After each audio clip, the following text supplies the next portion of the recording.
প্রতিপক্ষকে হারিয়ে ভারতের হয়ে গোল্ড মেডেল জিতে আনলো ফুলকি। হ্যাঁ বন্ধুরা, ফুলকি সিরিয়ালে আজকের পর্বে তোমরা এরকমটাই দেখতে পাবে। পুরো গল্পটা জানতে হলে প্লিজ লাইক দিয়ে সঙ্গে থেকো। ফুলকি এক রাতের মধ্যে তার ওজন কমিয়ে নেয়, কিন্তু শালিনী মনে মনে ভাবে যে সে যতই ওজন কমিয়ে নিক না কেন সে কোনোভাবেই খেলতে পারবে না, কারণ হঠাৎ করে ওজন কমানোর পর সে দুর্বল হয়ে পড়বে। এইসব ভেবে শালিনী খুব খুশি থাকে।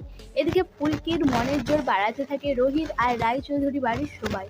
লাবুয়ারে সবাই এসে হাজির হয়, ফুলকিকে সবাই মিলে উৎসাহ দিতে থাকে। এদিকে অ্যানাউন্স করা হয়ে যায়, বক্সিং রিংয়ে এসে হাজির হয় ফুলকি। ফুলকিকে দেখে বাড়ির সবাই ভাবে যে ফুলকি যেভাবে দুর্বল হয়ে আছে জিততে পারবে তো। এদিকে ধানু বলে যে আমার দিকে সবাই মিলে ভালো করে ফুলকিকে উৎসাহ দিতে হবে, যাতে ফুলকি মনের জোরে এই ম্যাচটা জিতে যায়। এদিকে জেঠিমাও ফুলকিকে উৎসাহ দিতে থাকে। জেঠিমাকে দেখে ফুলকি মনের জোর পায়। সে এইদিকে মা কালীকে জানাতে থাকে যে মা কালী, আমাকে এই ম্যাচটা জিতিয়ে দাও। আমার মুখের দিকে অনেক লোক তাকিয়ে রয়েছে, তাই আমাকে এই ম্যাচটা জিততেই হবে।